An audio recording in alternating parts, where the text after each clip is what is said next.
Hey, hey, don't hurt me. What's going on, everybody? Welcome to the Rich Get Rich podcast slash live webinar.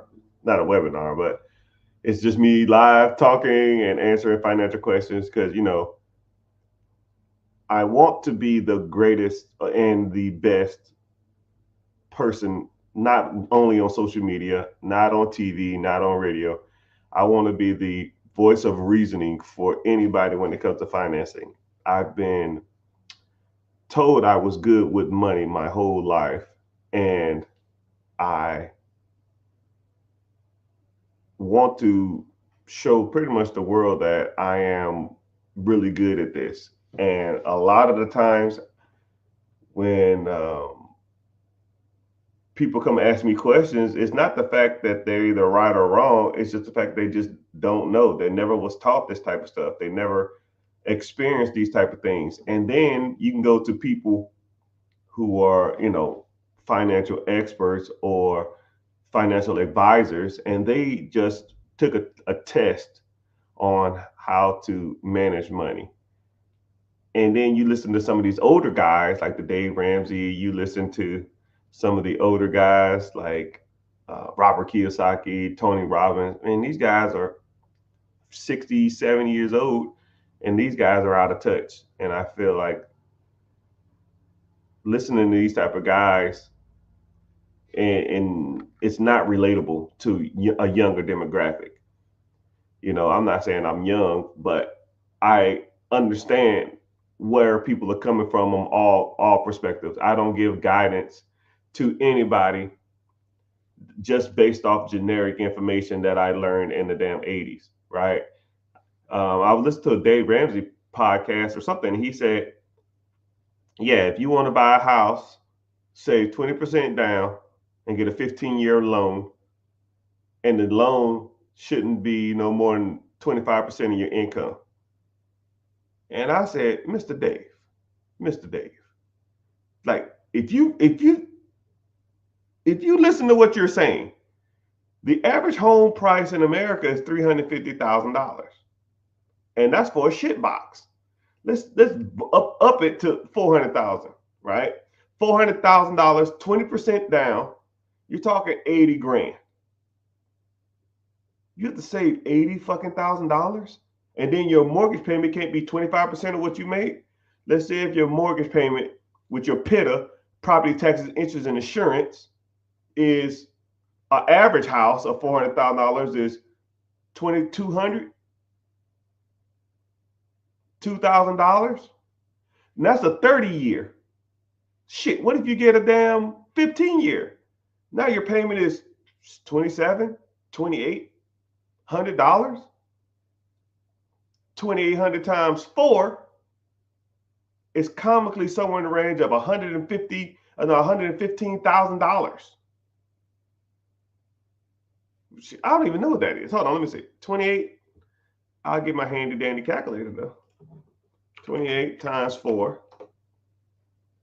Yeah, $2,800.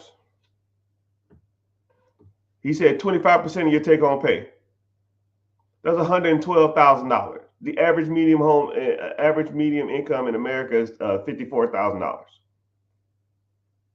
So he pretty much dismissed everything that, and he dismissed the majority of people in America.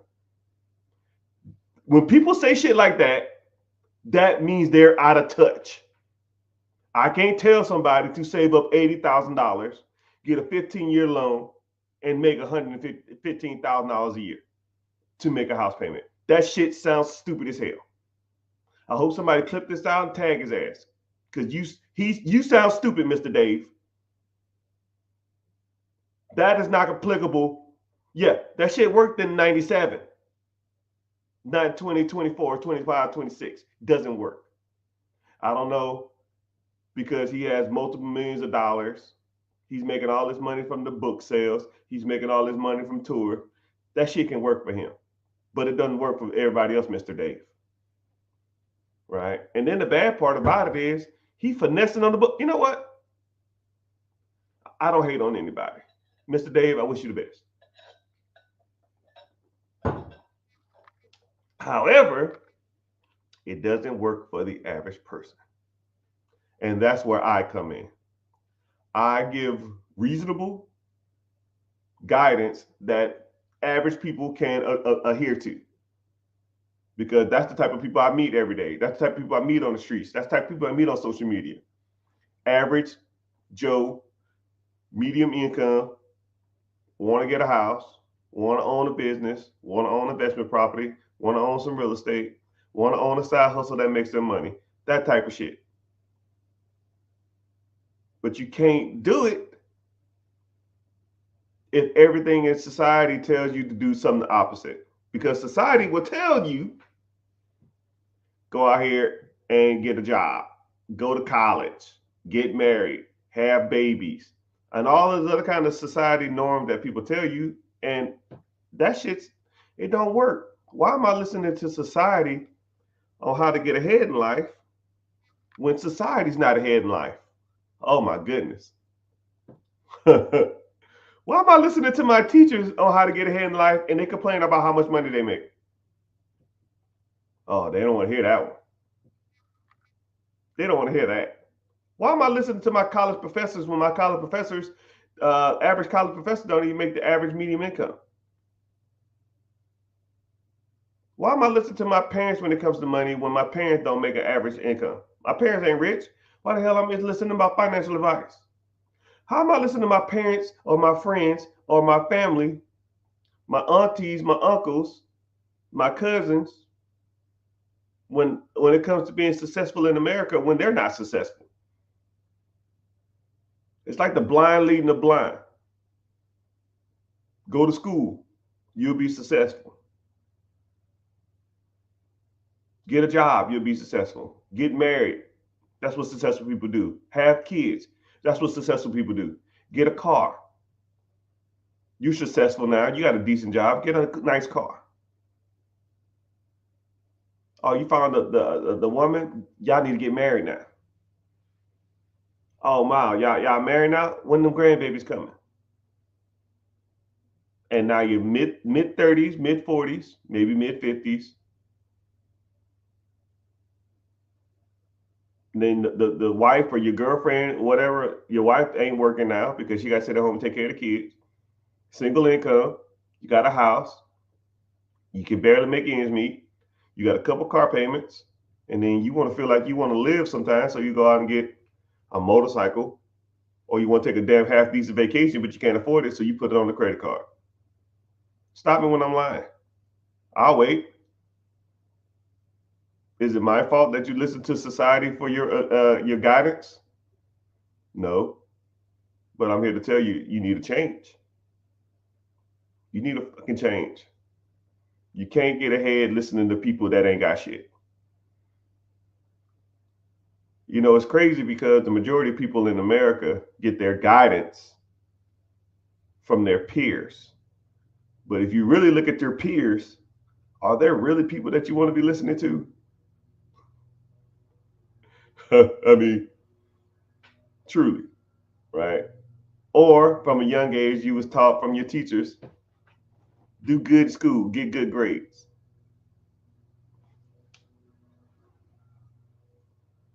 The average teacher income is $43,000 a year.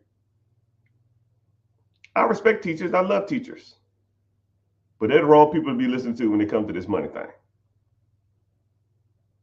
And then you ever ask the teacher, "Do you do it for the money?" They say, "Hell no. I do it because I love it." Now, anybody who chooses passion over money should not be giving me a money guidance.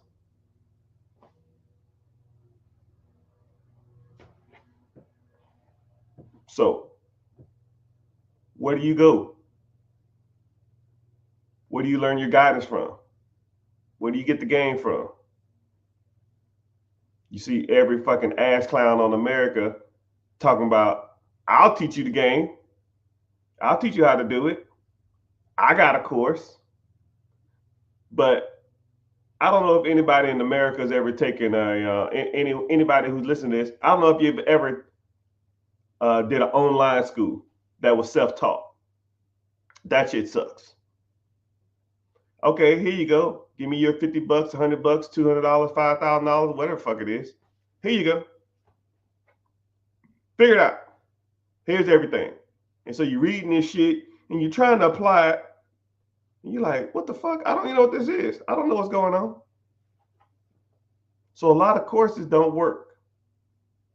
That's why I don't do a course. People say, yo, man, you got a course or anything? I had one. I hated it. I probably sold one. And then after that, I just gave it away. Because a course gives you more questions than answers. And then let's say if there's like a speaking event. Like say if I was doing a speaking event in your city and I'm out there giving all the game away, right? You might be hyped up, let's say I charge you a couple $100 to come. You listen to me speak. I might give you some game. I might get you pumped up. I might give you a free lunch. You take a couple selfies. Then you're going to go home and you ain't going to do none of that shit. It's the truth. It's the reality of the situation. Statistically, you won't. If I gave you guidance for free online, 3% would adhere to the guidance I gave you. If you paid me for guidance, for one-time guidance, 9% will adhere to it. But if you had a system in place with ongoing training and learning on a regular basis, 87% of success. And that's what people need. And that's what I offer. It's ongoing forever. As long as you want it. So everybody's asking, do I do mentorship? Do I do any of that stuff? So that's what I do. If you're interested, click the link in the bio and join the free class. But I'm not going to harp on it too much. You can do it or not. I don't care. I still give you a lot of guidance on these free things or talking live. Just ask the questions. I'll try to get to it. I'm letting the questions build up on multiple social media platforms while I talk about whatever.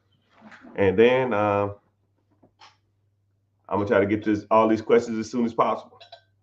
So, first question of the day. Question about business acquisitions. So acquisition and disposition. Acquisition is just a fancy word for buying something or acquiring something.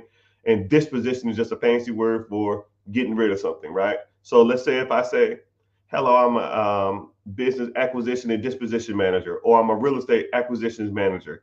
Or whenever you start getting to really heavy investing, you'll see like a disposition manager in real estate or a disposition manager in anything. That means that they're just a part of the outbound system. And acquisition means they're acquiring. So I have a business acquisitions.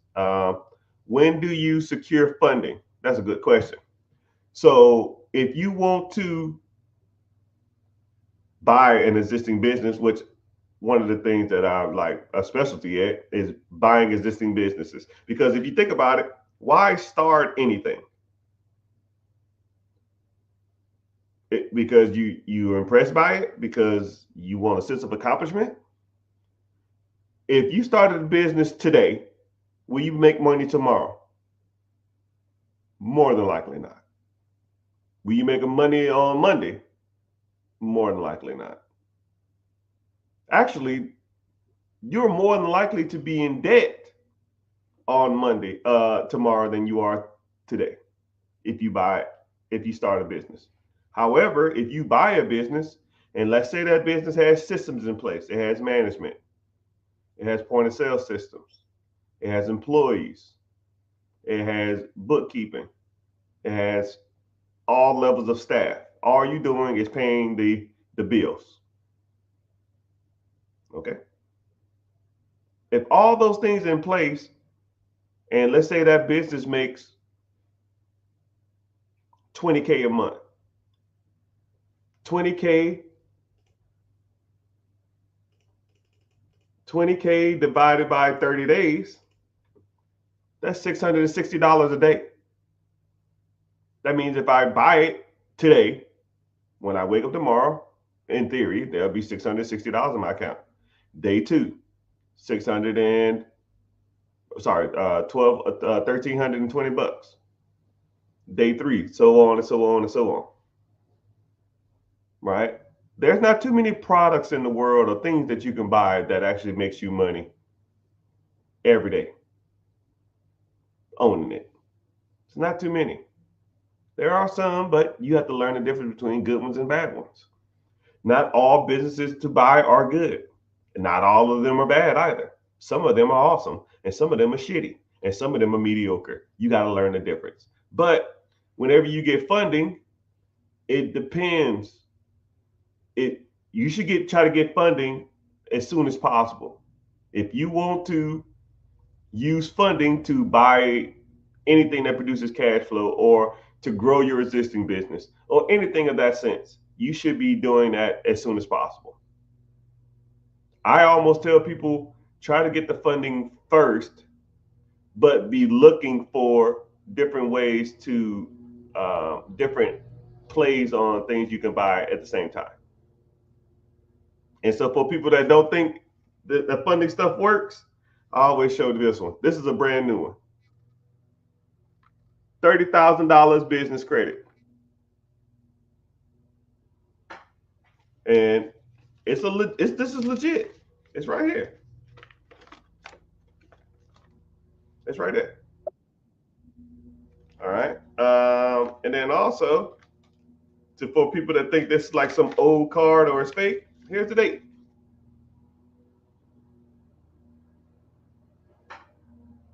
There's the date.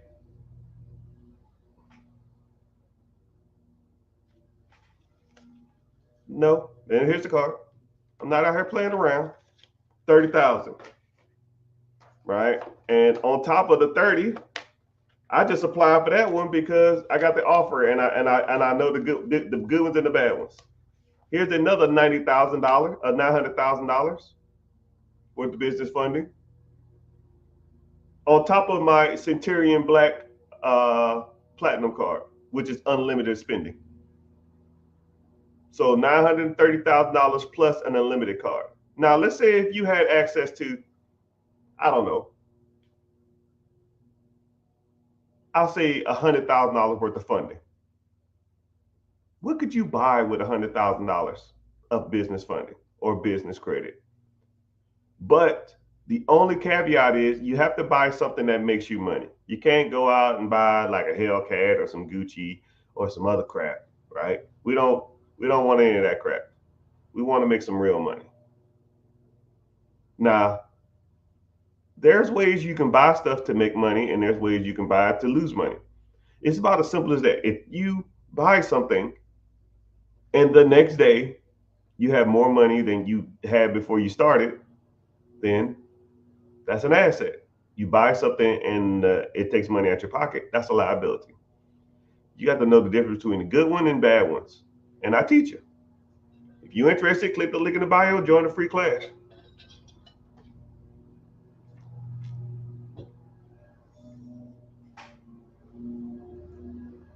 So somebody said, can you speak on getting an SBA loan on a business that you want to acquire outside of the state you reside in?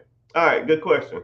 So whenever you are looking to buy a business, there's kind of two ways it comes when you're looking out of state.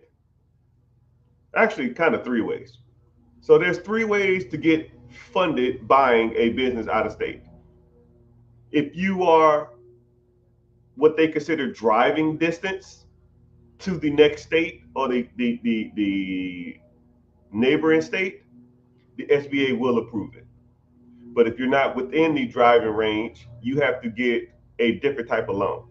The federal government is kind of wishy-washy on them loaning money, and you're not going to be near the business. Even if the business is out of, okay, even if the business is not near, or even if it's a home-based business or it's an absentee business, if that makes sense. So let's say if you're in Georgia, all right, say if you're in Atlanta, if you want to buy a business in Tennessee, If it's in the driving range, the SBA loves it. It could be a work from home business, they'll approve that. But if it's a business that is absentee, then the SBA wants you to be in that range. If you're not in that range, then you have to go through a different method to get financing, which there's like 2 or 3 other ways. So be within driving range, one, or find the other 2 ways to get uh, access to capital to purchase that existing business.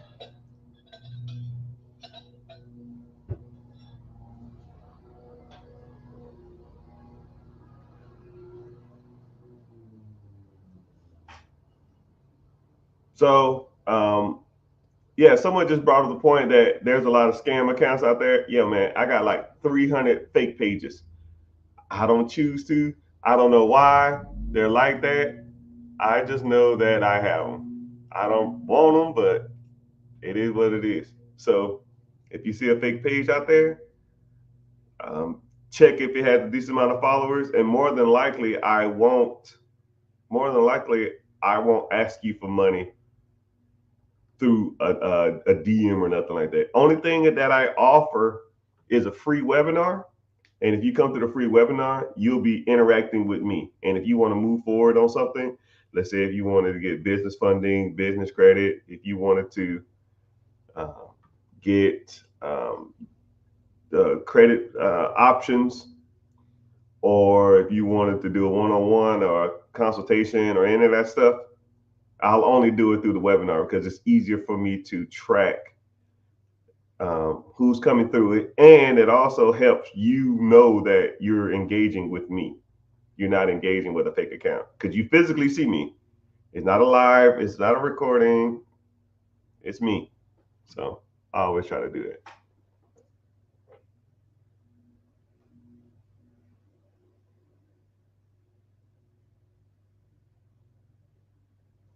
Someone said, "What do you watch? What watch you got on today?" Uh, GMT Master 2, something light. I don't too much care for it though. It's kind of small. I like bigger watches. I think this is like a 39. I'm almost like I like 43s, 44s.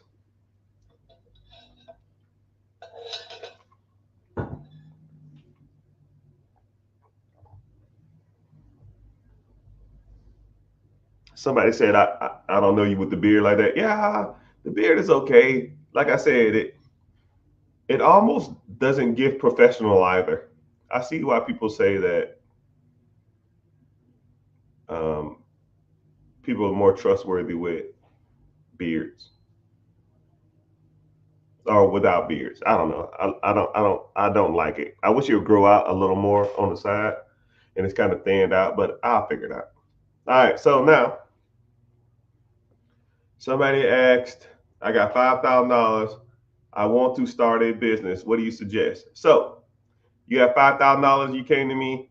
First thing I would do is I would try to one. I will make sure that everything personally is in order because one, a lot of businesses or a lot of real estate transactions won't be they won't they'll look at the amount of money that you got to put into that as not a lot.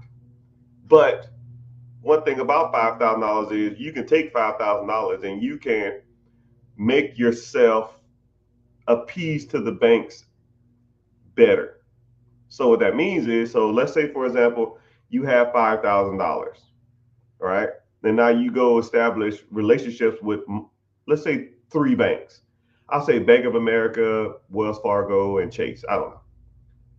You get your business structure right, and then you open up business lines of business bank accounts, right? And deposit a couple $100, $300, right?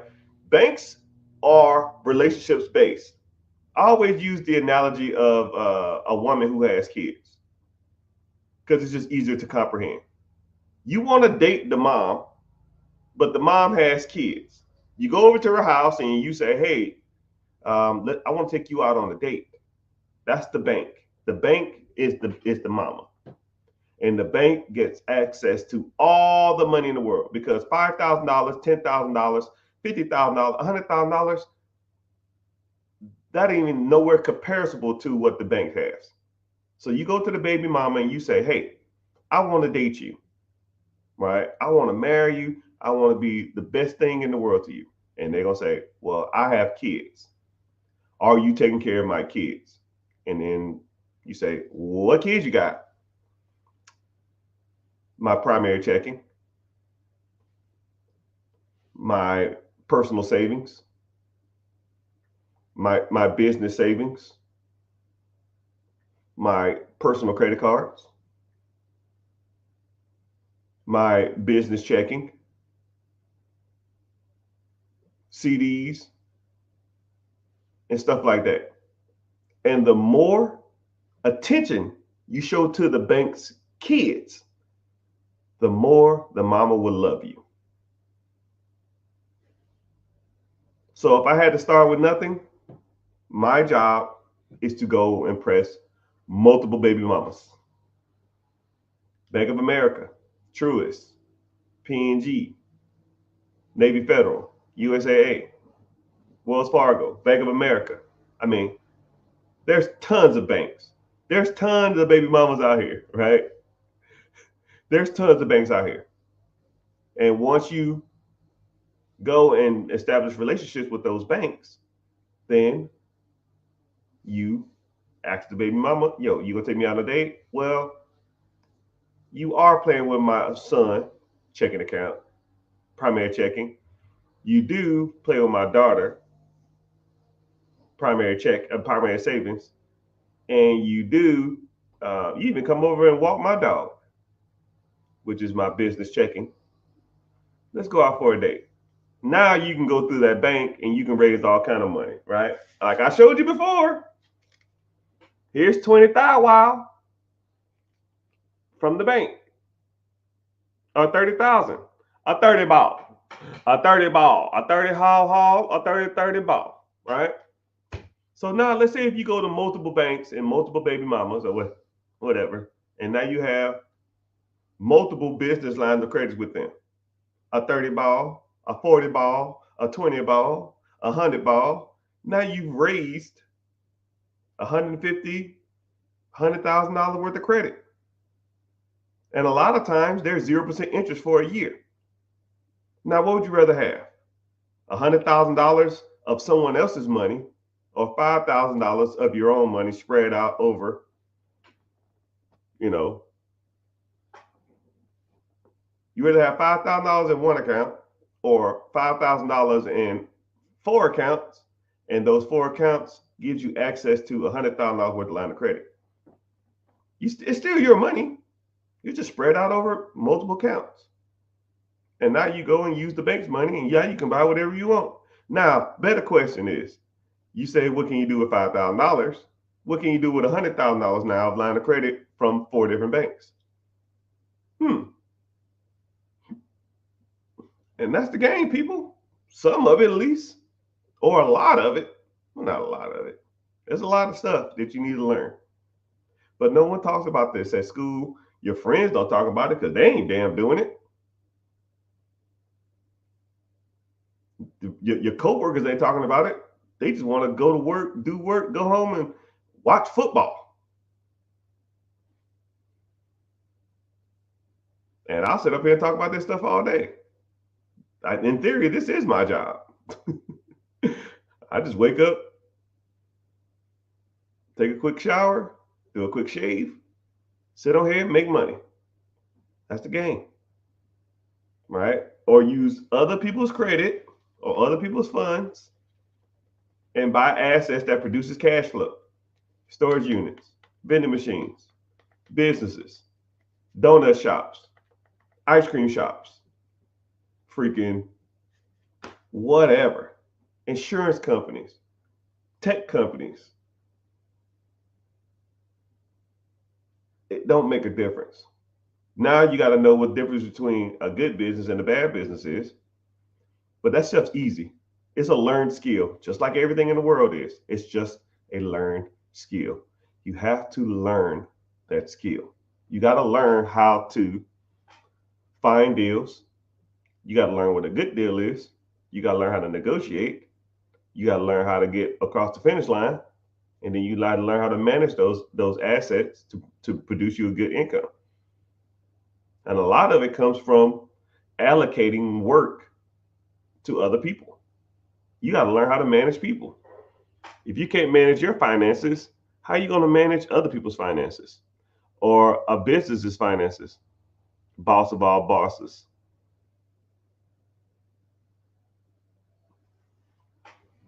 When do you secure funding like SBA?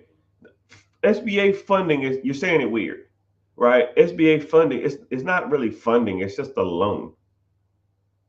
But if a person came to me and they said, "Yo, man, I found a business I like, and first of all, I got to figure out if it even qualifies for SBA 7A loan." Some businesses don't qualify for a 7A SBA loan. It depends on the purchase price, and it depends on the person's down payment, and it depends on the type of business. Some businesses, I'll kind of go in a little bit into this. I don't really want to deep dive, but some businesses will not qualify for SBA loan, right? Some businesses the government will not loan money on. Some adult clubs they won't. Some like companies that deal with like weed or like a dispensaries and stuff, they won't loan on that. And there's a handful of other stuff. Like I said, I'm not gonna get deep dive into it, but there are some businesses. But let's say, for example, the business that you found does qualify for SBA, right? First of all, it has to financially make sense. Okay, so if a business that you want to buy, it has to financially make sense.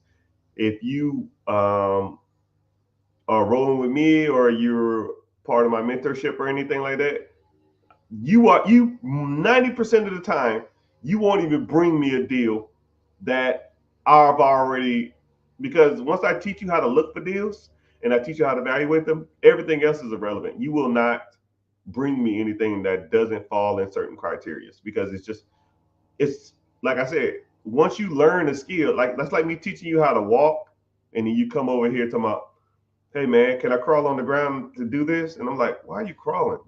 I already taught you how to walk. You just go walk, right?" And you say, "Okay," and then you go walking, and then you come back and you say, "Yo, I walked and found this," and I say, "Yeah, okay, yeah, that's good." But once you understand that there's certain criteria that you should be looking for in these deals, you understand that, cool, let's press forward. And then once you evaluate it, and if you want me to evaluate it, then what you can do is you can take it to the SBA, which I know 5 SBA guys, and they will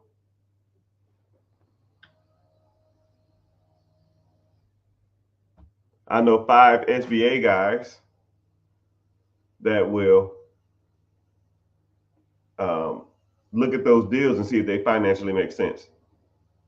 And if they financially make sense, then they'll say, "Okay, you can get approved for this loan." But after that, you got to do your due diligence because there's more than just getting money for a business. There's more to getting money for a real estate deal, right? You got to look at if it's real estate, you got to look at the property, see if it has a tenant in it, see how much work it needs, see what the appraised value is, see how much you're getting it for, and all of the other kind of stuff, right? When it comes to a business, you got to look at the P&Ls, you look at the year to date, you got to look at the tax returns, you got to look at how much the equity stake, you got to look at. I mean, it's a lot. So you got to know that back end stuff too. So there's a lot of things that you should know, or a lot of things that you should know. But thank you everybody for being on here. I appreciate it. We got a decent amount of people on social media. So if you're watching from TikTok and you want to come over to YouTube, or you want to come over from any other social media platform, Just go to The Rich Get Richer on YouTube and watch from there, because I don't get paid on any other social media platforms.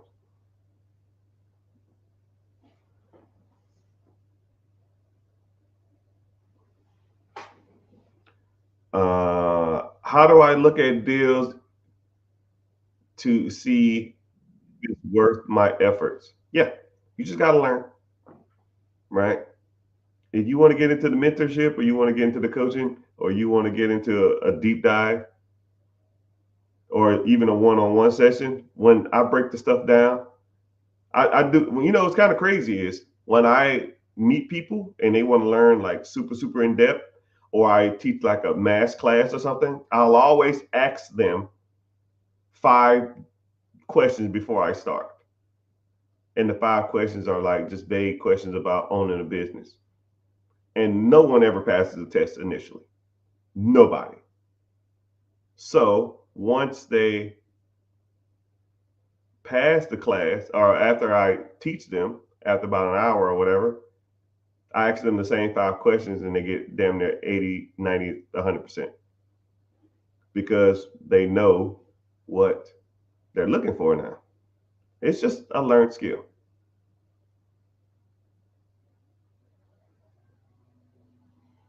All right, somebody said, I don't want to get off topic. There's no such thing as that. Do you have any advice starting a biz with a partners? Like I said, I don't start businesses. But if I wanted to buy a business, or let's say, for example, if I wanted to start a business from with a partner, I would make sure everything's in on paper and get everything, signed and notary, because I don't want, you don't want to damn do deals with people and it come back to backfire you in the future.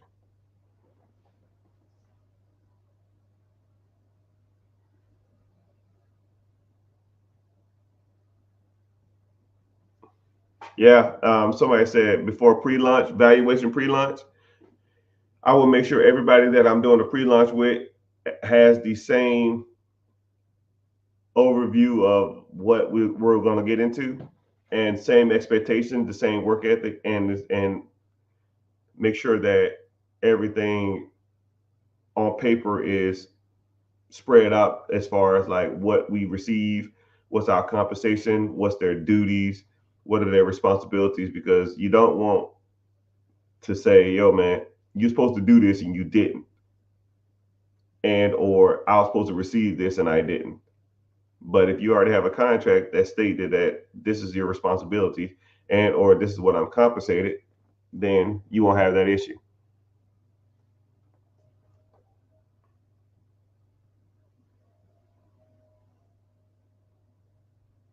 Good evening, good day, good morning, good afternoon, wherever you damn checking in from. Someone said one more time. I don't know. Someone one more time.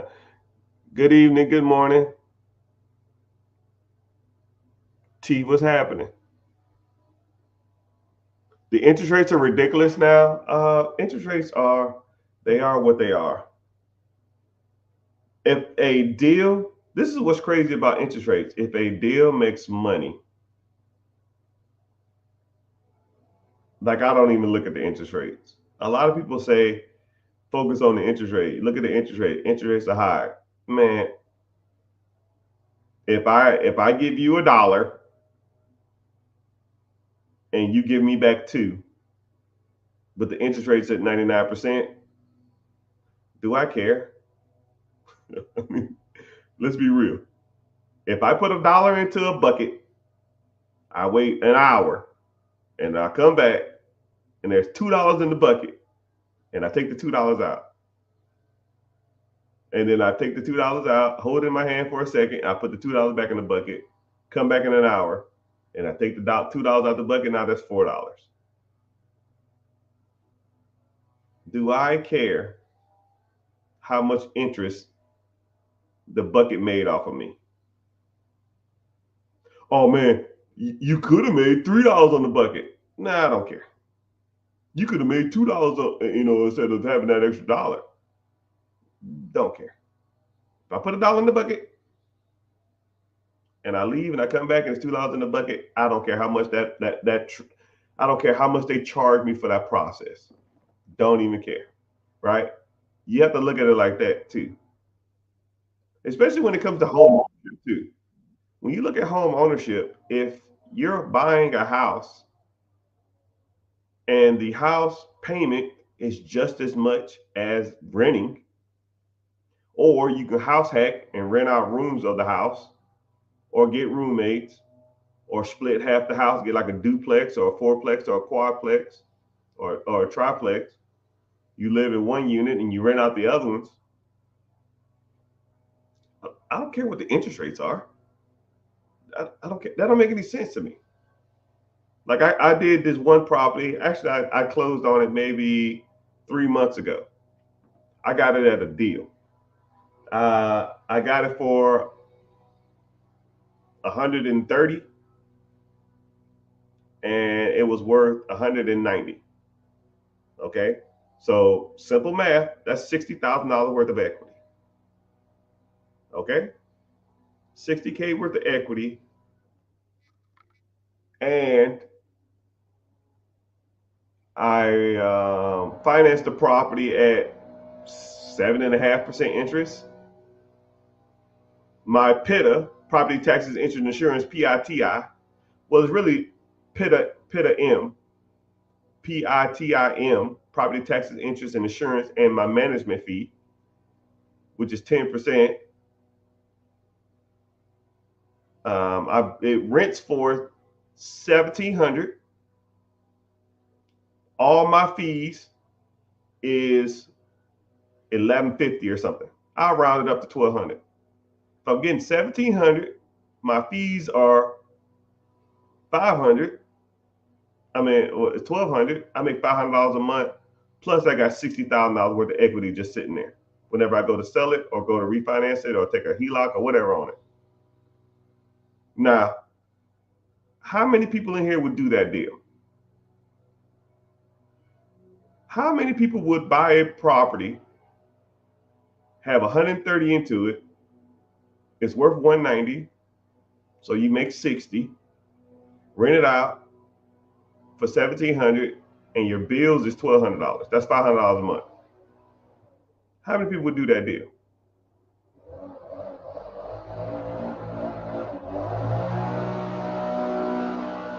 Okay, how many people? How many people would do that deal? Now, this is what's crazy. I didn't say shit about interest. I did. I said about 7.5%, 8%. But in that deal, the interest rate could be 15%. I'll probably still be breaking even on the rent, but I still got $60,000 worth of equity. And that's how we do it. That's why people say, yo, the interest rates are high. I don't care about that. Don't care. It's real money to be made out here. You just got to know how to evaluate deals. Or you can negotiate. And then this is what's crazy. Since the interest rates are so high, use interest rates in your favor. If interest rates are high, when you're negotiating with an owner, you say, hey, interest rates are high and they want a lot of money down. Why don't I just pay you directly and I don't have to go out and get a loan? If I got to put 20% down at the bank and they're going to charge me 7.5%, 8% interest on an investment property, why don't I just pay you directly? I'll give you the money down and I just pay you. That way, you pay less in taxes. I don't have to go get a loan. And then I'll balloon you out in like 5 years. So all that money you're making, you're paying less in taxes. Because let's say if I give you $200,000 cash right now, or $200,000 from the bank, you got to pay capital gains tax on that at 30% juice. That's $60,000 in taxes. Do you want to bill for $60,000, sir? Hell no. I know you don't. So this is what I'll do. I'll give it to you. I'll give you a down payment. We'll say $20,000, $30,000. And then I'll make you monthly payments. So this year, you'll pay less in taxes. And then next year, you pay less in taxes. The year after that. So in theory, you're making more money just over time. Do you what? And then you ask them stuff like, what do you need the money for? If they need the money to, buy a new house somewhere else, okay, well, how much you need for a down payment? 20,000, 30,000? Cool, I'll give you that. Now negotiated owner financing terms. Because the interest rates are high. You see how the world gives you shit, you make it sugar, man. That's what you do. The world is full of crap, and you got to make the good from it. Interest rates might not be good. And then I have a paid off property in 8 years or something. And then if I want to go refinance, then I can go pay them a ridiculous interest. But now I'm just getting all that money in a refinance since it's debt. Now I don't pay capital gains tax on my refinance. Wow. It's almost like someone knows what they're doing. Would you advise against closing a business that no longer generates money with? Probably not. One is I don't know what kind of business it is, so it's kind of hard to say what I would do. One, I don't give advice either. So this is just my opinion, right? Just my random old internet opinion. So no. One, two, somebody might can turn that business around. I don't know how much energy, effort you've devoted to the business. You can sell it to somebody else, but if it's not generating any money, more likely no one's going to buy it because it ain't generating money. And better yet, why isn't it generating money? Have you done everything humanly possible for this business to either fail or succeed? You've been working on marketing. You're working on advertisement. You're doing direct to customer letters. You do like newsletters. You do freebies. You do. I don't know. I don't even know what kind of business it is. That's like a super vague question. But the answer generally, if it's, I don't know if your overhead is negative, equal, or greater. Meaning that, let's say if your overhead to operate this business is 10K. If the business makes 10K, you're just a wash every month. It doesn't make anything. Businesses like that, you can kind of turn around. If you're just breaking even, right, you can kind of turn some of them around. I mean, and also too, if you have 10K worth of expenses, but you're only bringing in 8,000, meaning you're losing $2,000 a month, then those are a little more complicated, right? No business can sustain losing money every month. None. It's almost comically impossible. And if your overhead is 10,000 and you're making 11,000, then that's a profitable business.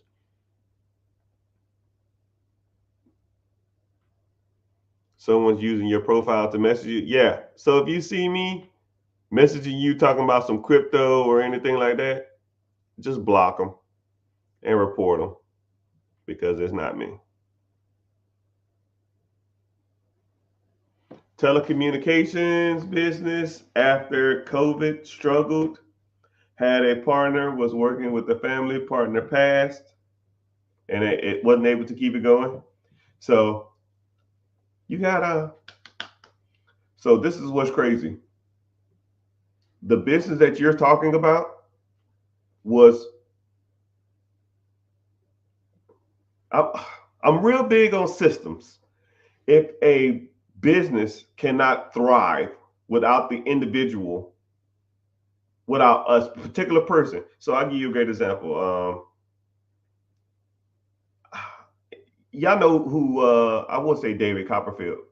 You know who Chris Angel is? Let me think. Chris Angel. David Blaine. Okay. If David Blaine's business model revolves him touring and then David Blaine dies, then that's not a business no more. I mean, if the whole business revolves around one person, then and that person's gone, then what did you really have? Like I like systems. I like things that can be plug and played. You know, it's almost like a checkerboard. If I lose a piece, I just slide another piece up. You know, if you have a telecommunications business, you had a partner and you was working with family, and then the partner passes, and then now you can't do it. Either one or two things are going to happen. Either you need to sell it to somebody who can devote the time, energy, effort to it, or you need to find someone else that can devote that time, energy, effort into it, and replace that individual. It sounds like you don't have a business problem. You sound like you have a personnel problem, and that person didn't give you the proper training to do that business. You know, this is I always like I always give a good example. If there's a business out there, right, and I want people to listen to this. If there's a business out there, and if the person who owns the business leaves, and that business will crash, then that process revolves around him. He or she needs to teach multiple people how to do that, because I can't replace that person because everything falls through one person. So you probably got to look at a couple things. One, can I replace this individual that was working there? Then you have to look at if the person that was working there before, if his position is indisposable, right? If he brought in the majority of the stuff, if he was the reason people was there, if he had all the connections, and if I can't make that work, then what do you have, right? If you sell it to somebody else, you might can sell the context, the resources, and the systems. But if that individual brought in all the systems, he brought in all the resources, then that's something you have to evaluate and see if that's what you probably got to try to make it work without them, or even hire somebody to do it. But that's a good question. I don't want to guide you too much and too in depth, but it's like I said, still, like I don't know what no money brings in either. That's like it's like a weird statement. Zero income. Do you bring in? It says don't bring in any money anymore. Are you losing money? Are you breaking even? Or you just not bringing in as much as you want? Right? Because all those answers have different results. If it's not bringing in the money you want, right, you might got to do stuff to generate more money and or sell that process to somebody else if you don't want to do it no more. Or if it's breaking even, you can still sell the process. Or I don't know if you have employees, you don't want to get the employees fired, but you probably got to start working on ways, maybe a specific business consultant in that area. But if it's losing money every month, no person should own anything that should be losing money every month.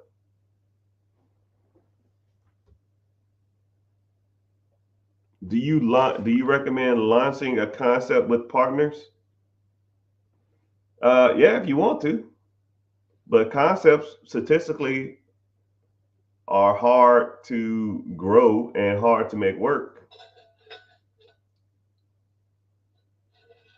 It helps with the load, but I've been advised no.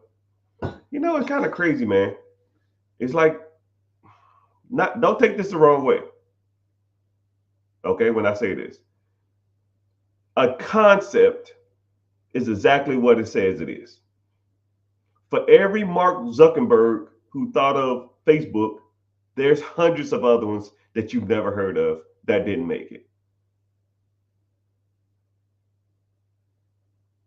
And I always say this: I'd rather have a piece of a watermelon than a whole grape. I'd rather have a, a, a piece of a pie than a whole cupcake, a whole mini cupcake.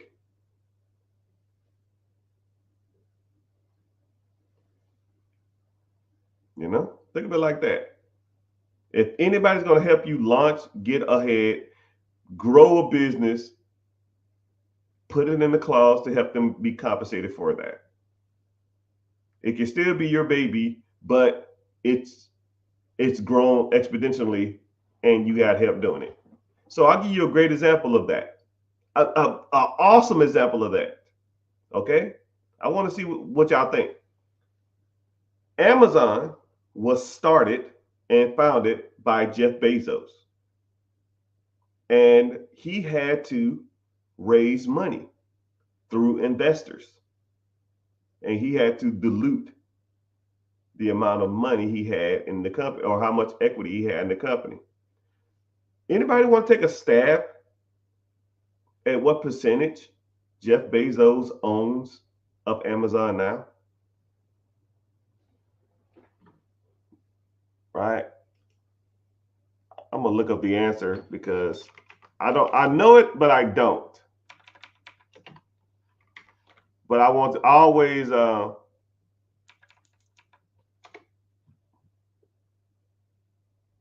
yeah. Damn, I was right. I didn't even have to look it up. I didn't even have to look it up.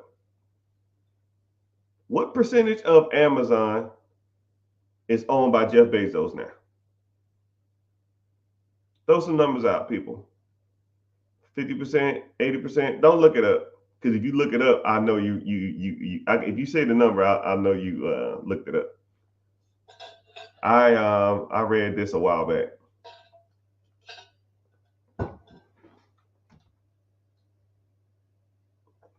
Someone said 15%, 48%, 49%, 15%. A lot of different answers on here. Someone said 2%. Damn, 2% of Amazon? That's low. The answer is, someone said 75%, 75%. The answer, I thank y'all for commenting too. I appreciate it. The answer is 8.9%.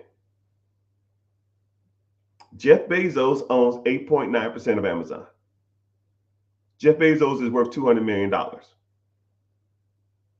$200 billion. So, what do we learn here?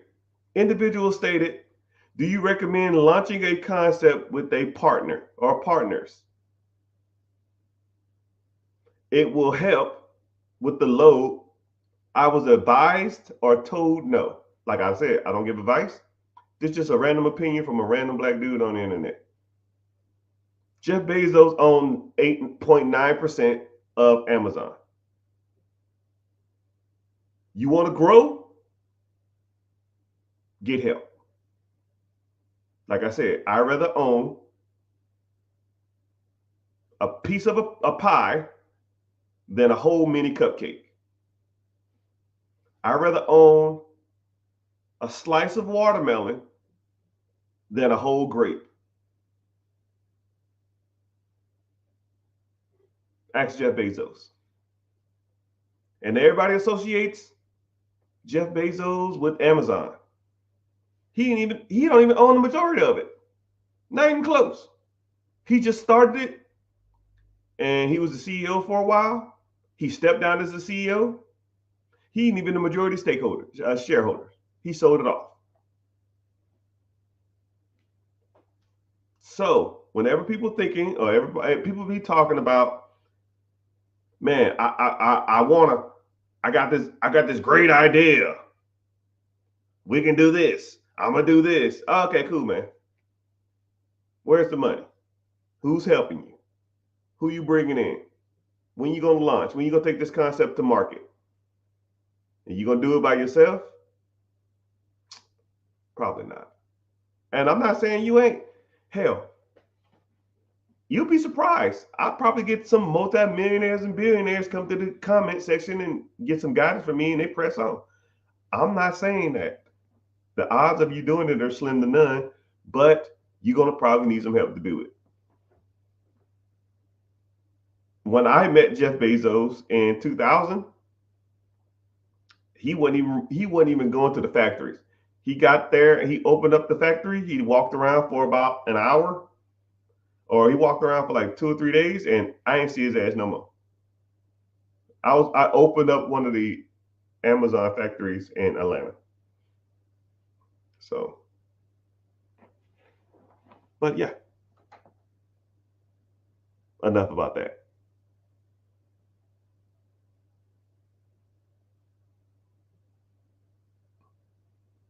Yeah, it's crazy to think that Jeff Bezos only owns 8% of Amazon, 8.9. Now, if you want to fact check me, you can Google it, which I just did. Hey, everybody, what's happening? What do you consider getting ahead? How do you get ahead with debt notes? I don't know what that means. Debt notes? Okay, so I guess if what is ahead? Hmm, that's a pretty good concept. That's a pretty good question, I guess. So, what is my opinion of getting ahead in life? I guess a cushion.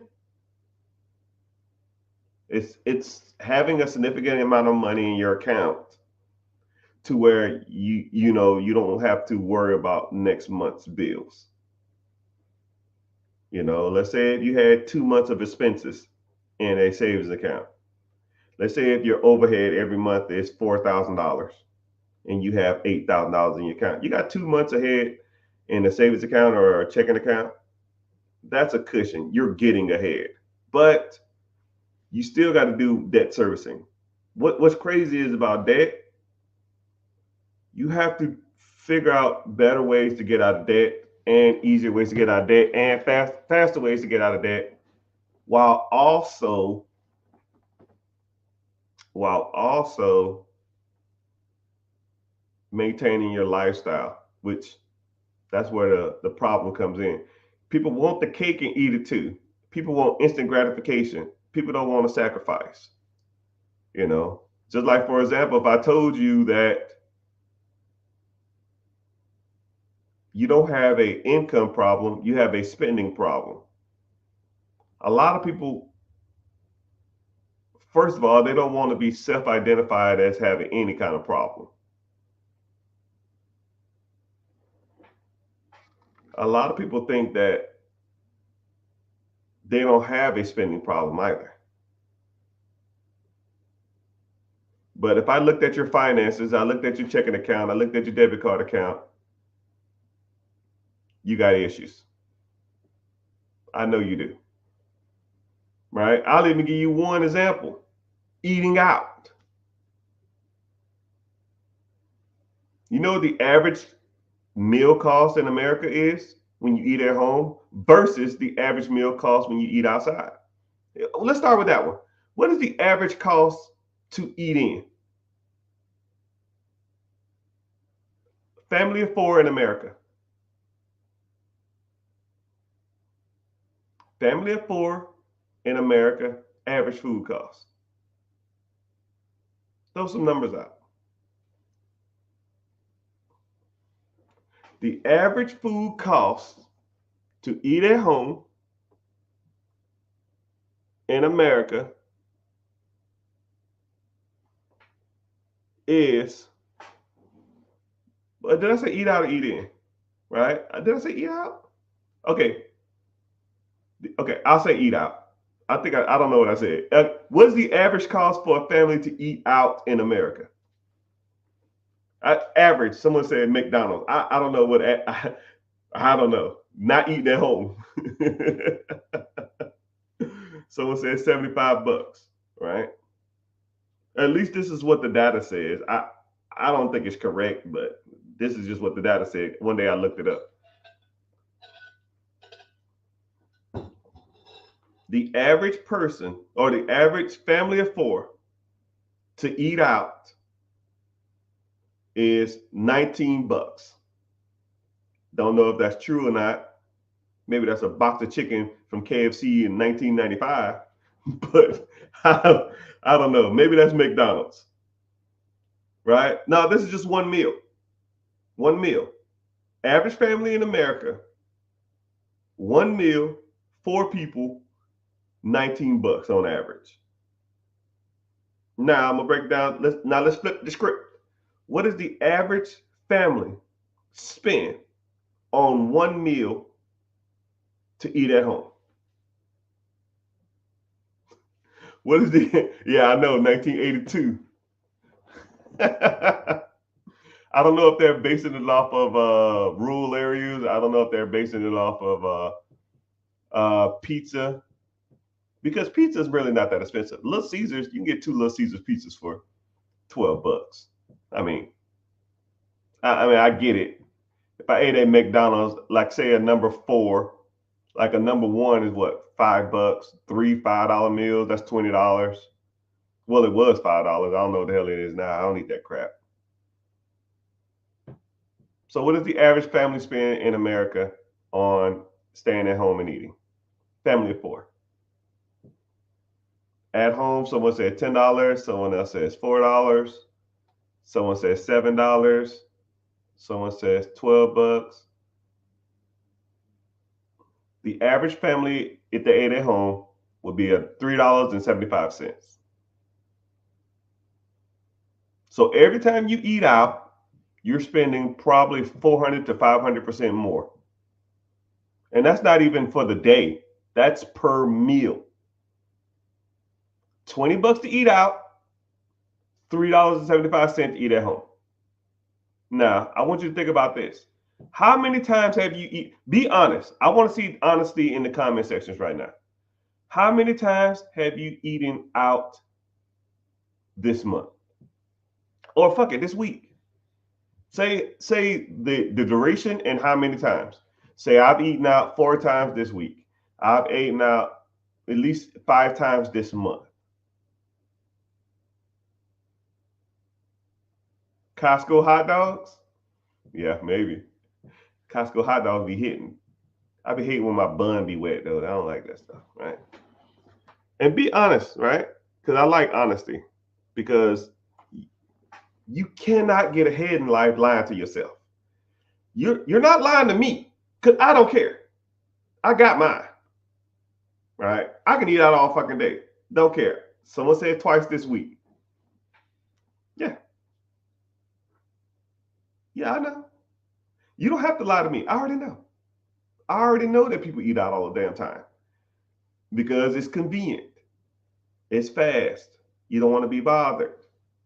But you almost can't have your cake and eat it too. You can't eat out all the time and then complain you're broke. You know, pick a struggle.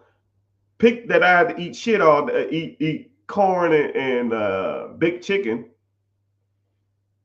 or complain that pick your. I complain about being broke. You can't do both, man. Right? Someone says 12 times a month. I average $40 this month. Shit. 12 times a month.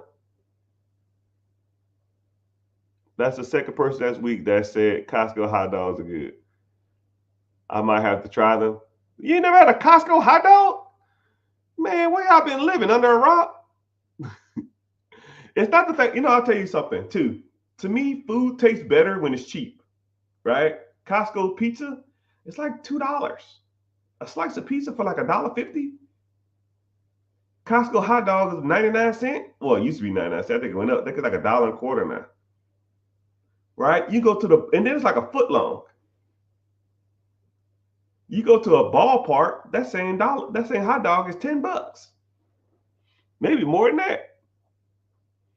So I like people to you should all go to Costco's and try the hot dogs. But don't come back here and say, yo, man, I went to Costco's, I took my dinner date, and we ate Costco hot dogs and we didn't like it. Don't do that, right? You Costco's, you shopping. I think because you work up an appetite and it's convenient and you're hungry. I think that's why they do it like that. But it ain't like a game changing hot dog. It's just cheap.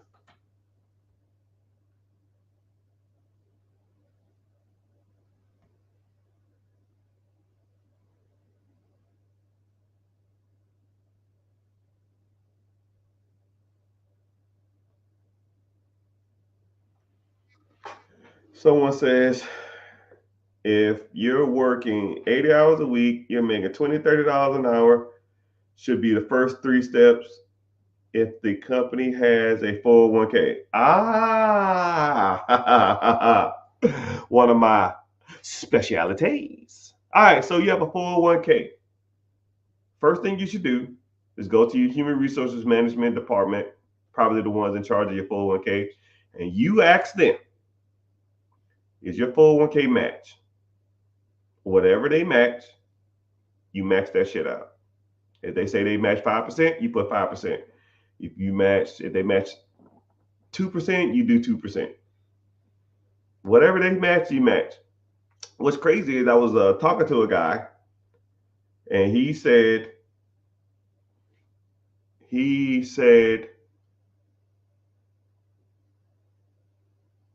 I got a 401k, and I've been working here for 10 years. And I said, you've been working for 10 years? Okay, how much you put in your 401k? He said, I didn't know anything about it, so I never did it. And then I said, okay, well, why not? He said, I just don't know anything about it. If I don't know nothing about it, I just won't do it. I was like, oh, okay. Okay, well, go to your human resources department and ask them, do they do a match? And whatever they match, say, I want to start putting that money in the account to match it, because you need to start investing in that. Because 401k money is kind of like free money, especially the matching part. It's free money. So he comes back to me, I don't know, a couple of days later or some shit, and he said, oh, they say they match 7%. I said, do what? He said, yeah, they match 7%. I said, so your company will match up to 7% of what you put into this pot. Yeah. And I comically wanted to go outside and scream at the top of my damn lungs. I said, young brother, you know how much money you've missed out on over the last 10 years? You have a 401k, meaning that, okay, so for those who don't know, a 401k is when your job offers a retirement program. So you put in money into your 401k, into that program. They will incentivize you to invest. So they'll give you what's called a match. And it's generally 1, 2, 3, 4, maybe 5%. TSP is the same thing as 401k. That's for a government program, though. They give you 5%. You put in 5, they give you 5. So let's say if your paycheck is $1,000, you put in 5% of your paycheck. That's $50. They will match the $50. That's 100% return.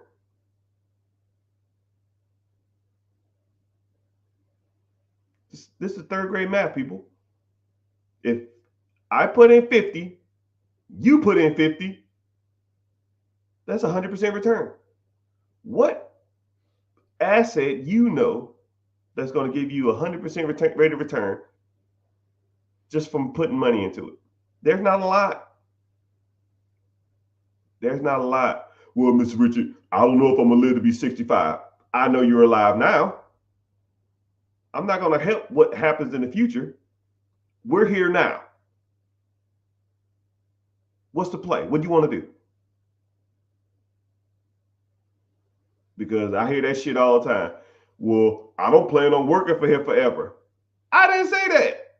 I don't even care. You put 50 into the bucket, someone else is going to put $50 into a bucket. This is a no-brainer, people. And then that's not even compounded interest.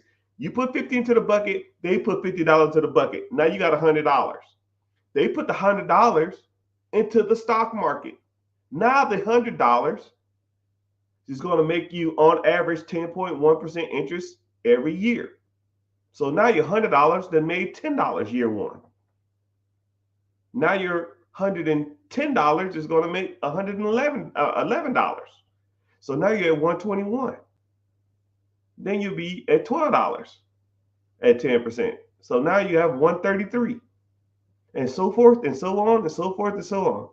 You're making interest on free money. I don't know why everybody doesn't do it.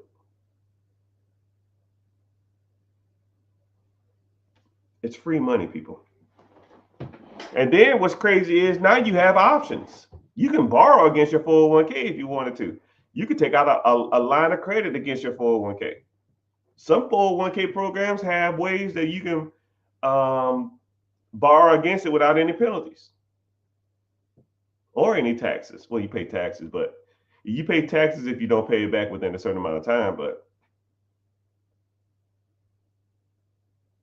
there's not too many places that you can go get this free money, man. 401k is one of the better ones. I don't know if you're still in here, but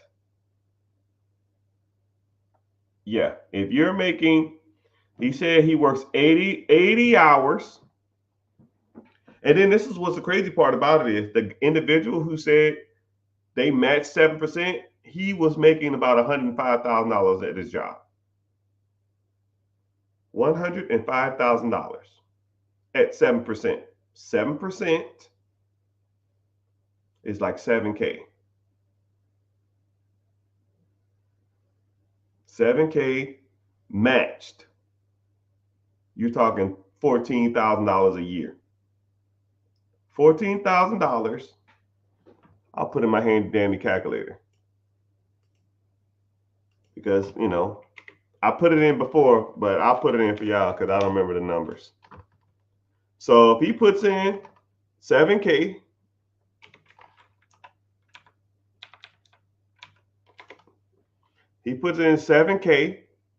they match the 7K. That's $14,000. $14,000 a year.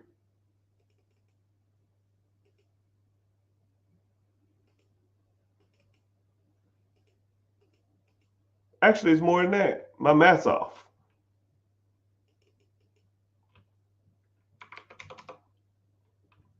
$1,400 a month is like $16,000 a year. Let's say that mutual fund or whatever he's invested in averages 10% a year, which is the average stock market return.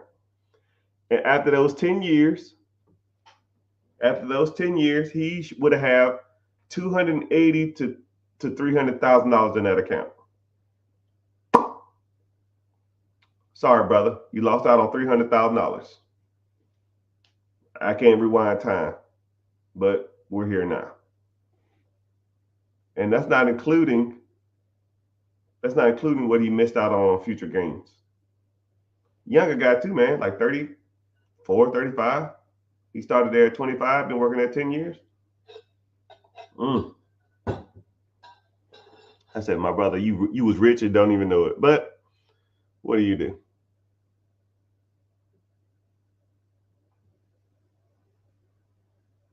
Someone says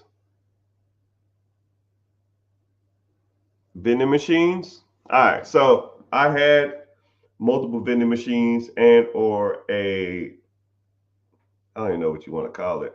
It was like a snack bar for an office. And that snack bar office vending machine, it was doing some serious numbers, man.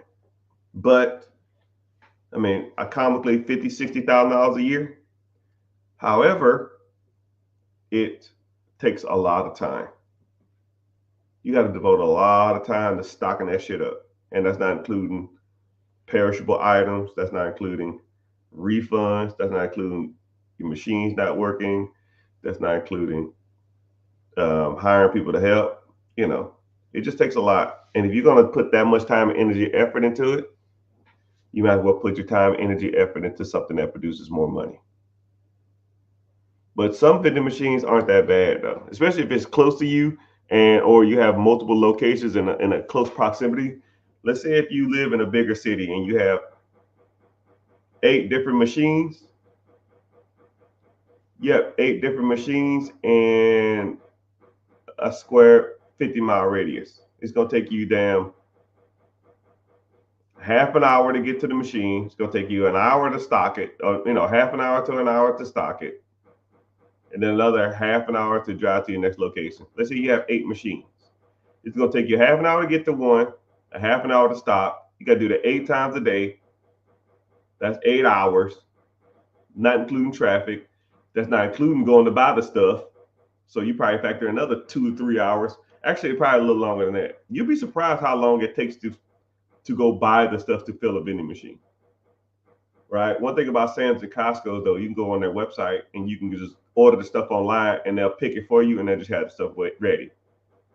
I mean, it took me about 6 months to realize that they was doing this. And after, I wish I had social media then to where I could show y'all how much stuff I was buying and I was putting in my little Prius. Man, that thing was, man, that was some good content. Man, man, I was dropping $2,000 a week in that damn place, man. No, probably about $2,000 a month. $2,000 or $3,000 a month in snacks. It was a lot. A lot.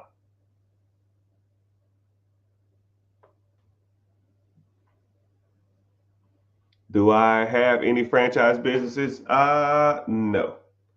I generally don't like franchises, but they have the ups and downs. If you like systems, and so franchises have the ups and downs, right? I've just never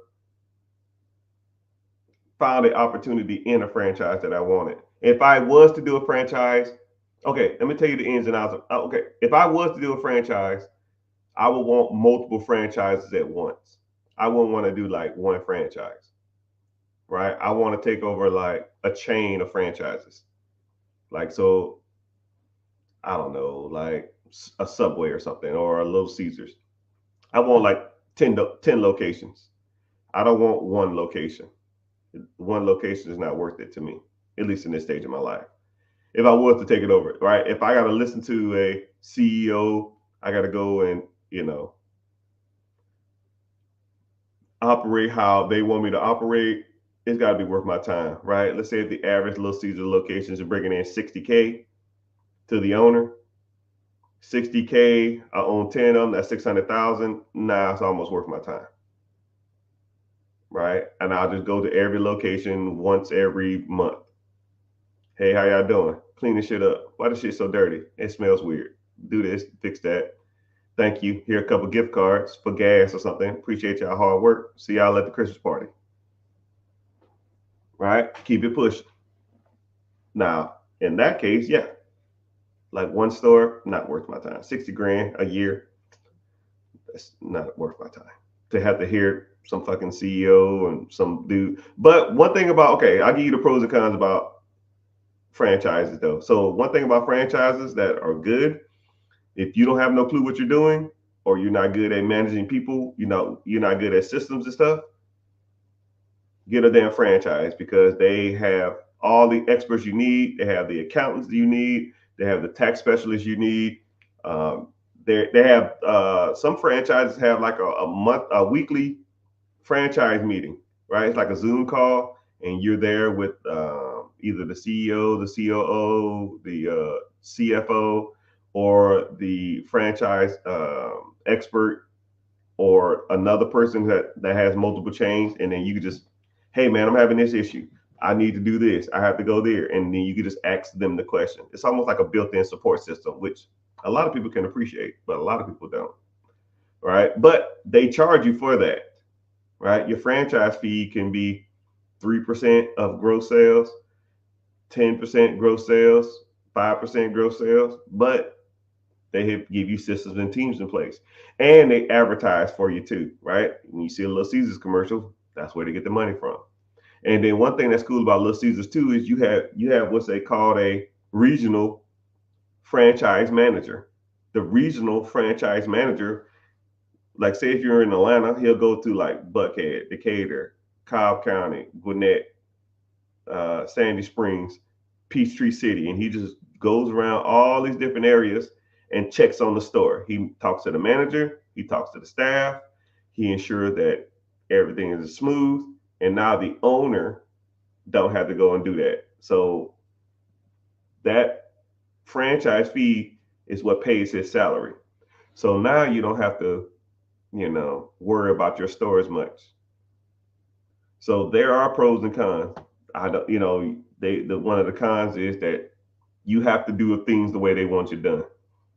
If that regional manager goes by and say, "Yo, man, you're selling a Pepsi product instead of a Coke product. We don't sell Coke." Like, well, people want Coke. We don't do that. Now you will have to adhere to everything they say. Or a lot of people, if that Little Caesars or something is right by a college, and the games get out at a certain time. Let's say they have a lot of night games, and the games get out at 10 o'clock. But you're told from the regional manager or the district manager or the franchisees or Little Caesars headquarters saying, "Yo, man, you can't be open past 10." He's like, "Well, my demographic state that I should be." It's like, "Well, I don't care what your demographic state. We're not a late hangout spot. We don't do that." You're at the mercy of them, right? Some people like more flexibility. Franchises is more cookie cutter, right? You do whatever they say. But their objective is to make sure that you're successful. That's why people like franchise models.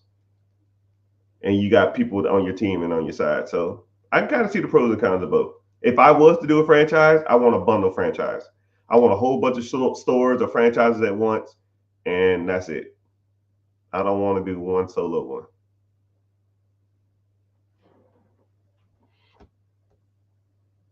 Where's the link? Link to what? The free class? Click the link above, click my name, or go to the link in the bio and type in, or go to YouTube and or wherever and just click the free class.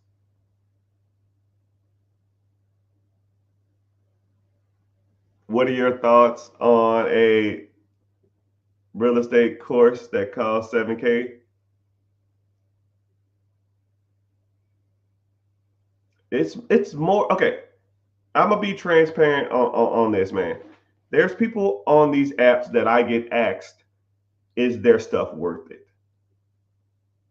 And me personally, majority of them are not. There are some good people out here, but one thing I try to focus on is if you wanted to do something, do it from learn it from people who are actually doing it and see how they can benefit you, and or look how well rounded the individuals are, right? I don't want to work with people who are out of touch when it comes to this stuff, right? If I'm on social media and I'm flexing a whole bunch of cars and I'm flexing my boats and flexing my houses and I'm really truly not talking about the shit that I want to learn, then why go through that person, right? But think about it like me, right? And I hate to plug myself, but I wouldn't be doing myself any justice if I didn't plug myself.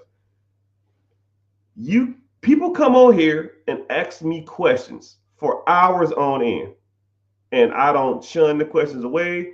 I don't pick and choose certain questions. I answer answer every question on here, right? And I'm giving y'all this for free. Imagine what you would get if you signed up. Think about it like that. And then not only do I focus on real estate, right? I've made majority of my money initially in real estate. I've been buying properties since 2008. And then we can break down, some people focus on Section 8. Some people focus on syndication. Some people focus on Airbnb. Some people focus on BRRRR. Some people focus on lease options. Some people focus on sub 2. Some people focus on wholesaling. Some people focus on bird dogging. Some people focus on bird strategy. Some people focus on fix and flip. I do them all. I mean, why focus on one way to skin a cat when I can skin the cat 100 different ways? I mean, and then a lot of that shit's overpriced. A lot of that shit you can just Google. But what you want is somebody to walk you through the process. And that's what I'm good at. You have a question about something, You come to me and ask me directly, right? I know people that have programs. When you sign up for them, you get their team. With me, you don't get no fucking team. Well, you get the team, but you get me. You see my ugly face every week. And I'm asking you the questions. Did you do this? Did you go here? Did you do this? Did you do that? If the answer is no, then it's your fault if you don't be successful. But it won't be mine because I'm going to tell you what to do. You better take notes and listen and pay attention. Some persons came to me the other day and was like, yo, man, every time I come to your class, I'm already tired from the day. I'll say, yep, I don't give a fuck what you are, right? You here to learn. Let's learn. Do this, do this, do this, do this, do this, and let's go.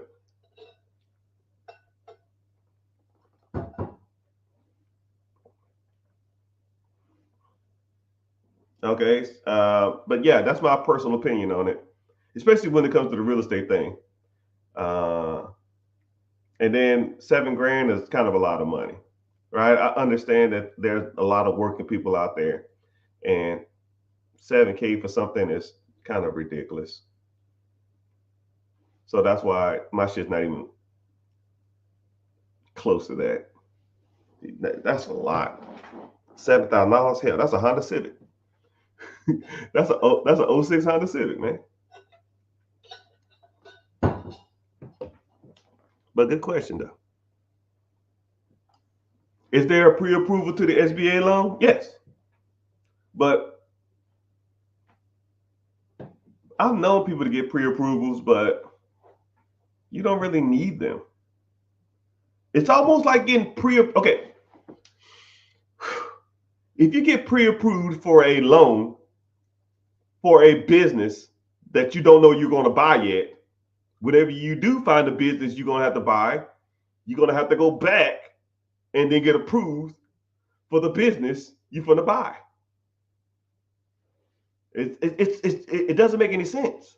Hey, man, I want to get pre-approved to buy a business that I don't know which one I'm going to buy yet. Okay. It says your credit's good. It seems like you got a decent bank account. It seems like you have everything in order. I'm sure pre-approval. Okay. Whenever you come in here, we're going to have to approve the business. And then we're going to have to approve you to have this business. So we're going to have to pre-approve you again. So I guess if you want to get pre-approval, and I guess you say, because depending on what you're looking at, you don't have to. If you get into the program, I can tell you how much you can get approved for in 5 minutes. I can actually, you tell me how much money you have saved up, and I can tell you how much you can get approved for in the next 10 seconds. Hell, I didn't give you that off the top of my head. SBA standard loan is 10% down. You got 50K, that's $500,000. If you do owner financing, you can do 5% or 2.5%. 5% down. If you got $50,000, that's $1 million. 2.5% down if the owner agrees to 2.5%, 7%, 7.5% equity stake. That's a $2 million business. You need a pre-approval for that? No. Get you that on top of my head. You can get that on the website of the SBA too. But yeah, good question. Good question. It's called a big lump of knowledge got the juice. What do you think about storage units and laundromats? What is the most profitable business you can buy, in your opinion, for $100,000 or more? You know, the business is irrelevant. We won't even say the type of business. There are people who sells, okay, don't even say a business in general. There are people who sell stuff that's overpriced. You know it, and I know it. Anything. There's a hamburger spot that charges $25 for a hamburger. Should a hamburger be $25? No. I don't give a damn if it's the best hamburger in the world. It's overpriced.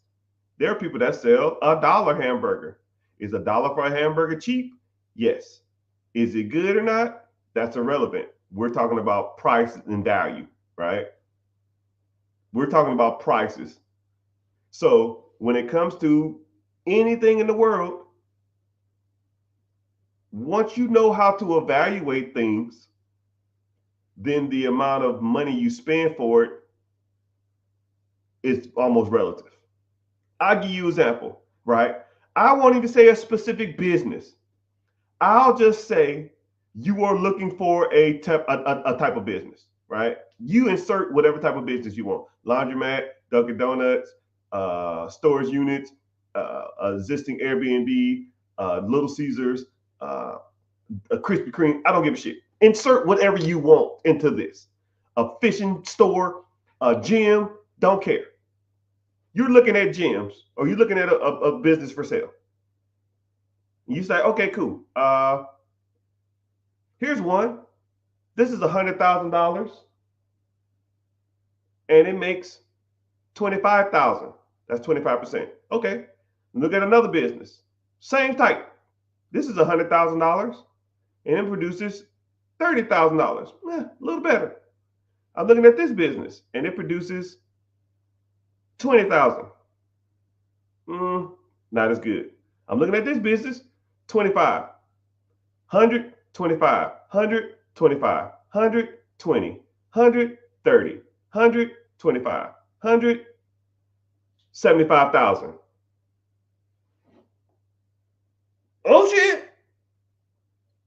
We cooking now. Because you've been looking for businesses for a while, and you understand that the average business that you were looking for, don't make a difference of the business, was doing about 25% returns. Asking price versus cash flow, or asking price versus how much it makes. 25%. Now you found one that's 60,000. So 60% return. 70,000, 70% returns. Hey, how you doing, sir, ma'am? How you doing? What's going on?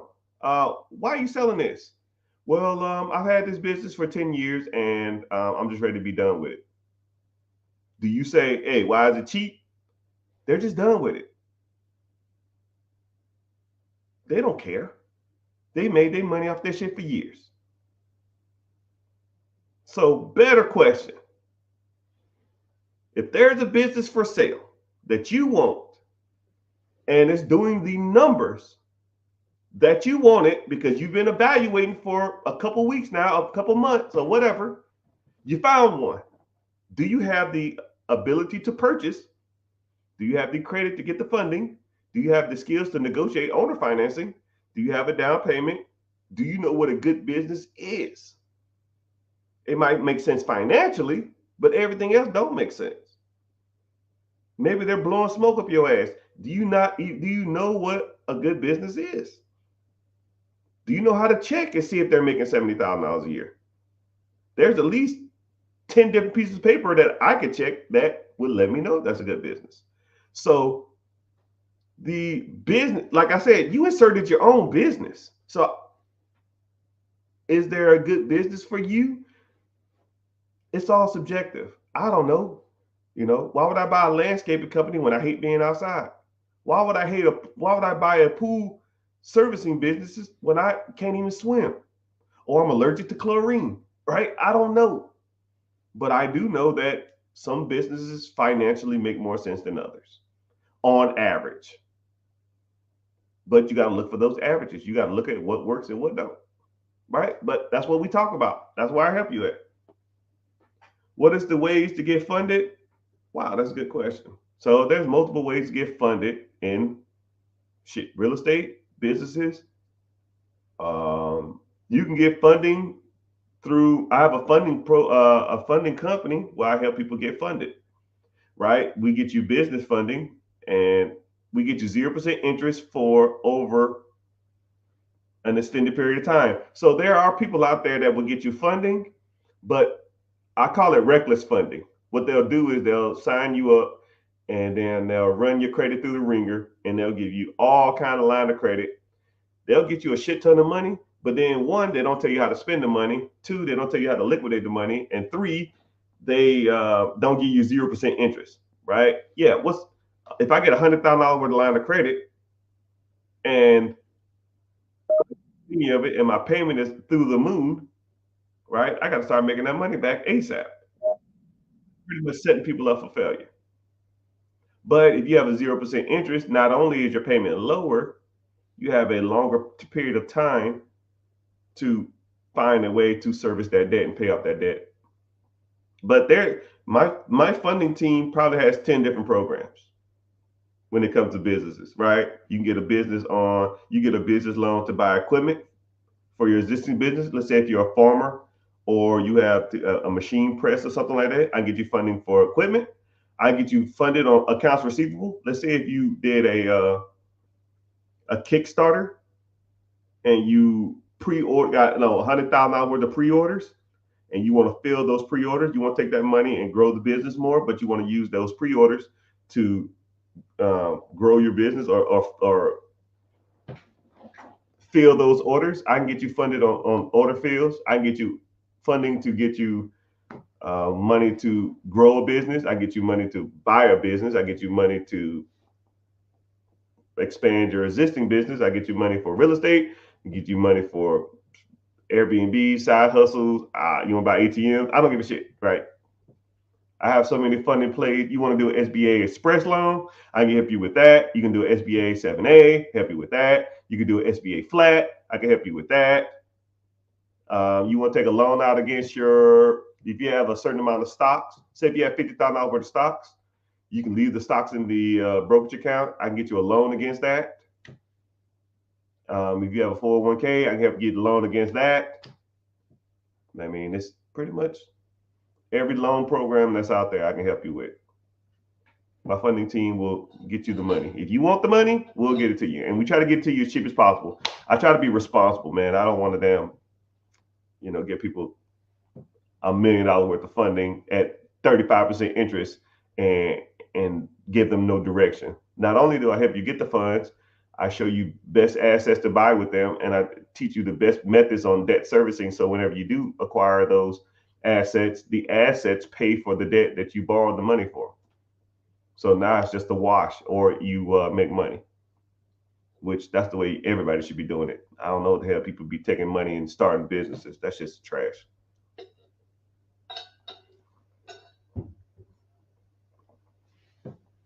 I need absentee. Where can I check in with the general manager? I don't want to buy a full-time job. I'm trying to get away from working 70 hours a week. Where can I check in with the general manager? Wherever you want. I have the way I do it is all my general managers or managers of any system I have, they have my direct number, and or I communicate with them on Slack channel. So I go to Slack. Slack is just pretty much like Microsoft Office or Microsoft Teams or something like that. You just go in there, you put a message in the chat. There's a chat for all the managers if they want to talk to each other. There's a message for me directly. There's a message for CPAs. There's a manager for the accounts, receivables, accountants, and all kind of stuff like that. So, we just get on there and chat, and that's how we figure stuff out. But I rarely talk to people though. Every once in a while, I'll say, "Hey man, let's hop on a quick phone call." But if you get a call from me, either you in trouble or it's something that needs to be just accomplished a little faster than most.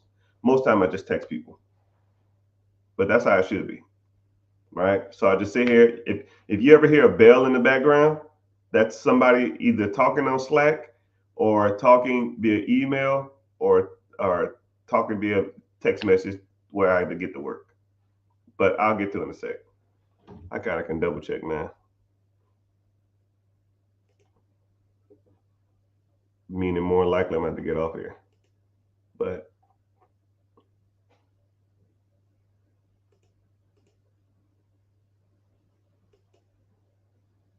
nope. Let me see. 1, 2, 3, 4.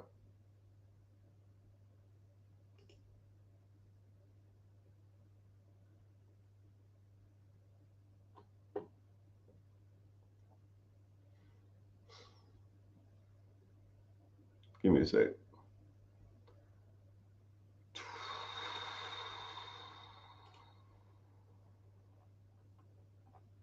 I should have married Mary Kate and Ashley. But I do so much emailing that I pretty much made a quick response because I already have things that I'm already going to say to people.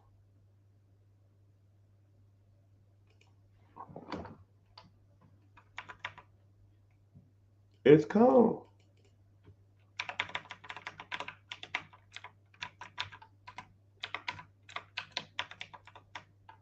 Come on now.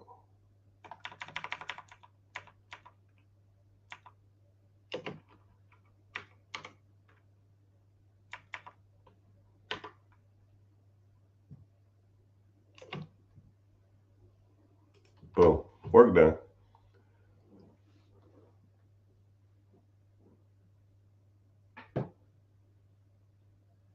That's where you come in, right? A mentor who knows? Yeah, I guess. I don't know what question you say, but I think you was talking about the absentee businesses. Yeah. And then I also focus on, I call it the four pillars. And I'm in the process of writing a book on this, which I need to start, but I got the concept down, but I just need to sit down and do it.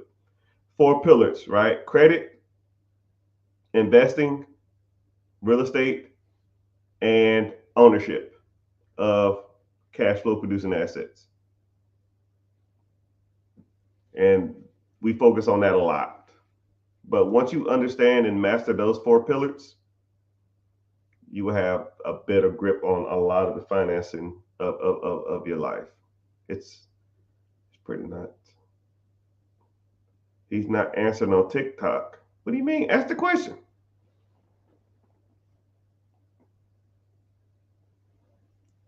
Have you ever financed? Have you ever acquired a distressed business? Distressed is a rough word. I don't. I don't take over problems. Distressed properties, yeah. Distressed businesses, I don't take on headaches. It's not worth it. Now, and distress is kind of like a, nah. The more I think about it, no. The answer is no.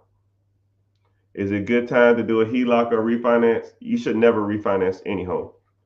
A refinance is like a reset on the mortgage. Don't just That's just my personal opinion. I would never refinance a home, right? Either HELOC or sell.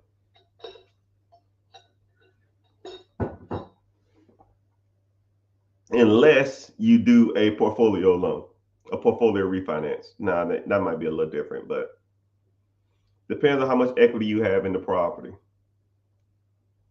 But I don't need to refinance anymore because I'm out of refinance. I'm beyond that. I hate restarting my mortgages unless you did a hard money loan or a private money loan. Like that's the only time you should be refinancing.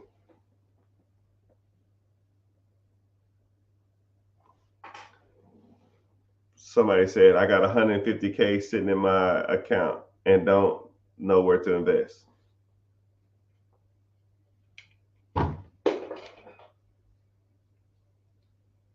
Come to the free class tonight. We'll talk about it.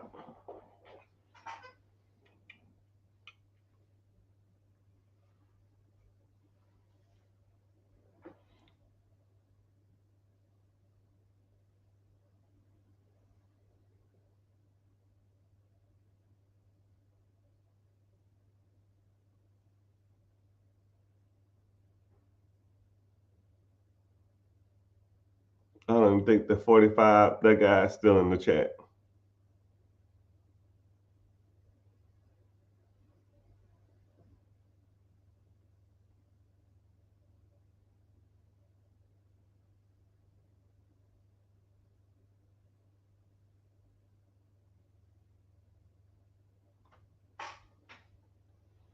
But as far as TikTok, not TikTok, Facebook, YouTube, Twitch, Instagram, I appreciate y'all being on here. I can only stay on so much time because it like kicks me out the system. But I appreciate y'all being here. I'll probably get off and then come back on because it just has to reset. But thank y'all for being here. If you're interested, I have a free class. Click the link in the bio, join the free class, and We go from there. Make sure you subbing. Support is free, and turning your notifications on every time I come on. You can come in here and get some value, and think of the questions when you're out and about, or you see some opportunity, and you like, man, I think about doing this. Man, this ain't bad. Bring the questions. Hopefully, I can get you guided and pointed in the right direction. Right. All right. YouTube, Facebook, Instagram. Later, dudes.